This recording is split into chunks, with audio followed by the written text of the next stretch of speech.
I was the kind of person who believed in love too easily. I gave my heart without question, thinking people would treasure it. From the earliest memories I can recall, I trusted too quickly, hoping that the warmth I felt in my chest could radiate out and fill the hearts of those around me. My circle of trust was small. Sarah, my childhood crush who grew into the woman I thought I would marry. Ali, my best friend who always promised to protect me. Amna, my gentle confidant who listened to my every word. And Danish, the bold dreamer who inspired me to aim higher. They were my entire world. I first met Sarah on a rainy afternoon in primary school. She had a book clutched to her chest, her hair damp from the sudden downpour, and a shy smile that made my chest tighten in ways I couldn't explain. From that moment, I knew she would matter to me forever. Our friendship grew slowly, like the careful layering of paint on a canvas. Soft laughter in the playground, secret notes passed in class, and afternoons spent under the old oak tree behind the school. I never imagined that she would someday hold the power to break me, but back then, all I felt was comfort and warmth. Ali came into my life through coincidence, though fate likes to call it timing. We met during a summer camp when I was 10. He had a mischievous grin and a laugh that could echo across mountains. From that first day, he promised to always have my back, a vow I believed without hesitation. Ali was my anchor when the world seemed chaotic, the one whose presence made fear fade into something manageable. Yet, even then, I never realized that the strongest anchors can sometimes conceal hidden currents. Amna was different. She was soft-spoken, almost ethereal, with eyes that seemed to hold oceans of understanding. She had a way of listening that made you feel your words mattered, even when they were small or silly. I gravitated toward her when I needed someone to witness my thoughts without judgment. In her quiet company, I felt safe. I trusted her with my secrets, unaware that silence sometimes could be as painful as betrayal. And then there was Danish. He was a whirlwind of energy, ideas spilling from his mind faster than anyone could contain. He challenged me, pushed me to think bigger, dream wider. Where I hesitated, he acted. Where I feared, he dared. I admired him, though at times I envied his fearlessness. Together, we were an inseparable unit, laughing, debating, and dreaming about a future that seemed unbreakable. Those early days were filled with warmth, shared dreams, and the kind of trust that feels infinite. I remember summer nights where we lay on the grass, staring at constellations, sharing secrets, and imagining a future that promised nothing but happiness. Every moment with them etched itself into my memory, with a permanence I could never have anticipated. I felt complete, shielded from the cold edges of the world by the love and loyalty of my chosen family. Yet, beneath all of this, there was a fragile edge I could not see, a vulnerability, quiet and unassuming, that I ignored in my naivety. I assumed that the people I loved would never falter, that their hearts would mirror mine in loyalty and care. And perhaps for a while they did, or at least I believed they did. Looking back now, I realize that trust is both beautiful and dangerous. It is the glue that binds, but also the razor that can cut deeper than any blade. As I welcomed Sarah, Ali, Amna, and Danish into my life, I never considered that the foundation I thought was solid could one day fracture. That naive trust would later become the very thing that exposed me to the greatest pain I had ever known. For now, though, in this beginning, everything was perfect. We laughed over trivial arguments, celebrated small victories, and consoled each other over minor defeats. I was blissfully unaware that these moments were fleeting, delicate threads woven into a tapestry that was more fragile than I could comprehend. Each day, I thought I understood the world. Each night, I went to bed feeling safe, wrapped in a blanket of friendship, love, and naive hope. In retrospect, these months were the most precious, for they were untainted by the shadows that would soon stretch over my life. But even then, I caught glimpses of things I didn't understand. Sarah's sudden silences, Ali's rare but perceptible hesitations, Danish's knowing glances when I wasn't looking. I ignored them, attributing everything to coincidence or my overthinking mind. It seemed foolish now, but in that world, in that time, I had no reason to doubt. This chapter of my life was the calm before the storm, the serene morning that precedes the chaos of night. I introduce how I met each of them, how I slowly let them into my heart, and how their presence made me feel alive in ways I had never known. My happiness felt infinite, a radiant sun that seemed it would never set, but the faintest cracks already existed, invisible to my trusting eyes. Little did I know the very people I loved would one day become the architects of my heartbreak. Life seemed perfect until the first cracks began to appear, subtle at first, almost imperceptible, like hairline, fractures in a once flawless mirror. Sarah's distance grew slowly, so slowly that I convinced myself I was imagining it. Her late-night calls, once filled with laughter and stories, became short, clipped, and mechanical. Texts that once made my chest flutter were now cold and indifferent. Excuses piled up like invisible walls between us, each one separating her from me in ways I didn't yet comprehend. One evening, the air heavy with the scent of rain, I decided to follow my intuition. My steps were hesitant, heart thumping against my ribs like a drum, each beat a warning I was too afraid to hear. I found her in a small cafe down the street, sitting across from Danish. The way she laughed at something he said, the slight curve of her lips, the glint in her eyes, made my chest constrict. Their hands hovered dangerously close, fingers brushing in a way that made my stomach twist. I froze in the doorway, unable to move or speak, as if my body had betrayed my mind's desperate plea to remain invisible. I didn't confront them right away. I couldn't. My pride, my hope, my foolish desire to cling to what I thought was unbreakable restrained me. Instead, I walked home slowly, replaying the scene in my mind over and over. Maybe it was nothing. Maybe I was overreacting. But deep down, a bitter seed of doubt had been planted. Ali noticed my silence the next day. He didn't ask questions, didn't prod or pry. He just watched me, the worry in his eyes sharp and unspoken. "You okay?" he asked casually, though his tone carried weight. I nodded, forcing a smile that felt like a lie. "Yeah, just tired." He didn't push further, but I could see the subtle shift in his demeanor, the quiet awareness that something was wrong. Amna's reaction was different. She didn't speak at all, but her eyes were heavy with pity, sorrow, and something else I couldn't identify at the time. It was the kind of gaze that feels invasive, like she could see every crack in my armor. I wanted to run to her, to ask her if she knew, if she saw what I saw. But the words lodged in my throat. I was afraid of confirming what I secretly already knew.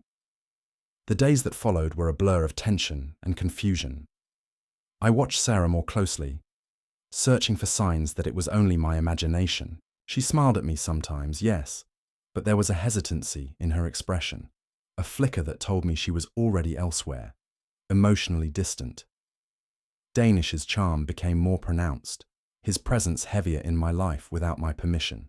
I hated him silently, despised him for daring to touch what I thought was untouchable. I tried to focus on normalcy, school, work, the routines that had once brought me comfort. But everything felt tainted. The laughter of friends, the casual conversations, even the songs I loved now carried a bittersweet undercurrent. I kept replaying the image of them at the cafe, Sarah's smile at Danish's joke, the unspoken intimacy in their gestures. Each memory, each replay cut a little deeper, like invisible knives carving away at my trust. One night, I sat alone in my room, the city lights casting faint shadows across the walls. I opened my journal, pen trembling in my hand. I wrote, "Am I imagining things? Am I losing her, or am I just too paranoid?" The words felt hollow even as I wrote them. But writing was the only way to exhale the suffocating tension inside me.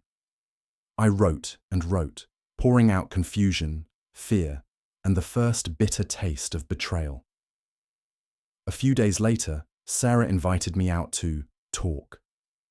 My chest swelled with a mix of hope and dread. Perhaps she had noticed her distance, realized what she meant to me, and wanted to fix things.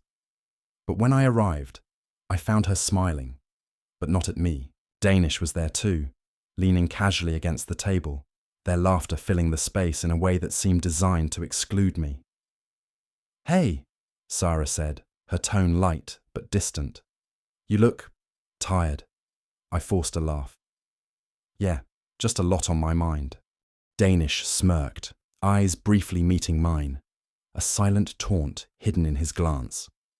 My stomach twisted again. I realized then that denial was no longer an option. The first crack had appeared, and it was growing fast, spreading quietly but relentlessly through the foundation of my world. I went home that night and sat in darkness, letting the city noise hum in the background. The weight of suspicion, doubt, and hurt pressed down on me. I wondered how someone I loved so much could start to drift away without a word of warning. I wondered how loyalty could disappear like smoke through my fingers. And I realized, with a pit forming in my chest, that nothing would ever feel the same again. The chapter closed with me staring at the ceiling, unable to sleep, unable to eat, unable to shake the feeling that everything I had believed in, Sarah, Ali, Amna, Danish, and even myself was no longer secure. I had crossed the first threshold, leaving the warmth of innocence behind, and stepping into the cold, jagged reality that trust can be fragile, betrayal can arrive quietly, and love can sometimes be the sharpest weapon of all. The truth didn't stay hidden for long. One evening, Sarah called me, voice unusually calm. "We need to talk," she said. I felt a flicker of hope. Maybe she'd realized her mistake. Maybe we could fix things. But the words that came next shattered every illusion I had ever held. "I'm in love with Danish," she confessed, almost matter-of-factly. You're too soft. You're not enough of a man for me." I remember the silence that followed, thick and suffocating, as if the air itself had abandoned me. My chest felt hollow, my hands numb. Those words, sharp, precise, cold, cut deeper than I could have imagined. It wasn't just the betrayal. It was the deliberate, almost casual dismissal of everything I had been. I turned to Ali for comfort, the one person I thought I could rely on, but the look in his eyes was not what I expected. There was guilt, yes, but also resignation, as if he had anticipated this moment all along. I knew," he admitted, his voice barely audible. "We all did. I thought you were strong enough to handle it. Strong enough to handle betrayal from those you love." I felt like a child lost in a storm. Amna, too, had known. Her silence had been her way of protecting me, she said later. But all I felt was the suffocating weight of abandonment. I was surrounded by liars who wore masks of loyalty, each smile, and word now tainted by deceit. The confrontation was inevitable. I found Sarah first. "Why?" I demanded, voice shaking. "Why me? Why all this deception?" She shrugged, almost bored. "I wanted something more. You weren't it." Danish, when I confronted him, laughed in a way that made my blood boil. "You think you had a chance?" he sneered. "You were always soft, always second best. I'm just better." Ali's apology was too little, too late. "I thought I was helping," he said, but I could hear the weakness behind the words. "Amna, my quiet refuge," cried. "I just wanted to protect you," she whispered, eyes glistening. Her tears were genuine, but they couldn't undo the damage. That night, I sat alone, replaying every conversation, every laugh, every memory, searching for signs I had missed. Each moment I analysed became another dagger in my chest. I realised then that the people we trust most can sometimes wield the sharpest weapons. My world, once solid and full of warmth, had collapsed into shards of betrayal. After the confrontation, I withdrew. My apartment became a prison, walls echoing with my thoughts, each one louder than the last. Days blurred into nights. I stopped eating. The taste of food felt pointless. I stopped smiling. Laughter was now a hollow echo. I began writing in a journal, each word a confession, a desperate attempt to grasp my sanity. I was never enough, I scribbled one night, pen trembling. I gave my heart and it was crushed. I trusted and I was abandoned. Maybe I'm meant to be alone. Memories haunted me. Sarah's laughter in the cafe, Danish's smug grin, Ali's silent knowing, Amna's sorrowful eyes, all repeated, in endless loops. I felt suffocated by the ghosts of what had once been happiness. One night, standing on the balcony, the city lights blurred in my teary eyes. I wondered if anyone would notice if I disappeared. Would the world care? Would my absence matter? The wind whipped past me, cold and unforgiving, and a voice inside whispered, almost seductively, "End it. It will all stop." But beneath that dark whisper was another, faint but persistent. Wait. Let them see the life they destroyed. I clung to that thread. It was fragile, but it was enough to stop me from stepping over the edge. In the darkness, I began to understand that survival wasn't just about enduring pain. It was about reclaiming power from the very people who had tried to destroy me. The nights were long, filled with tears and self-loathing, yet, in those silent hours, I also began to notice something, the smallest sparks of resilience hidden beneath the rubble of heartbreak. Each journal entry, each deep breath was a reminder that I could still fight, even if I didn't yet know. How Amna was the first to reach me when I thought I had lost myself entirely. She returned one evening, knocking on my door, her presence almost hesitant but determined. "You need to eat," she said softly.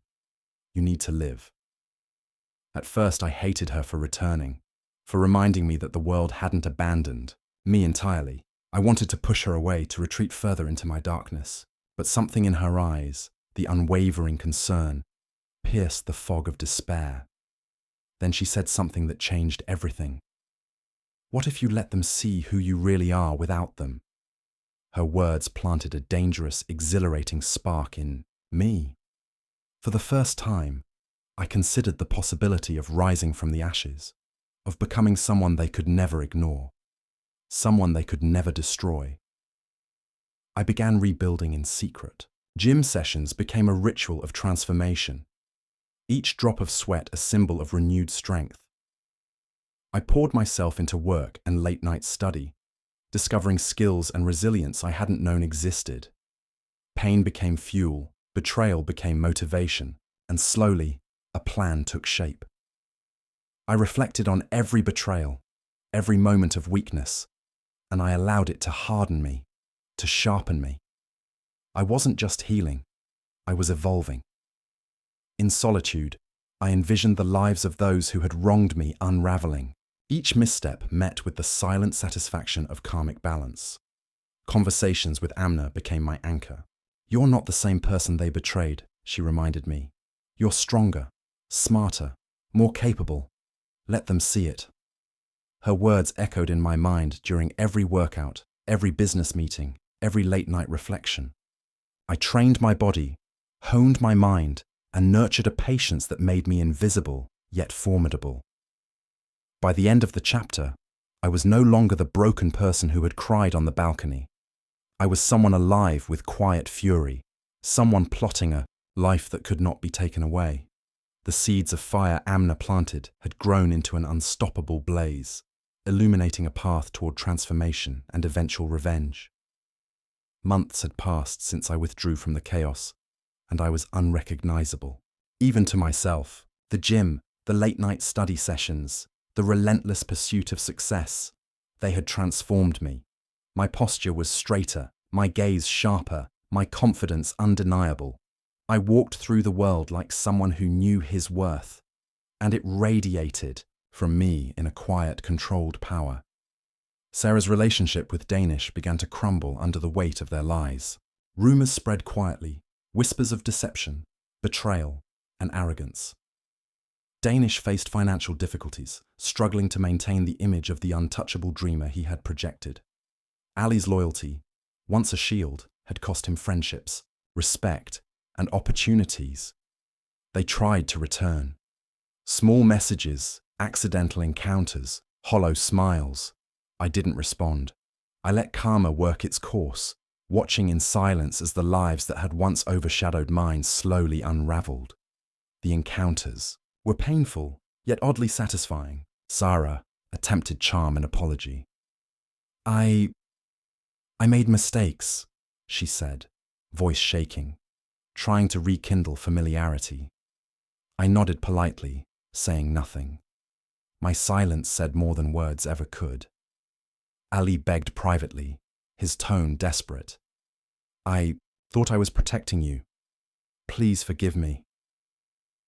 I listened, heart heavy with the memory of his betrayal, but I let the silence stretch, letting him feel the weight of regret.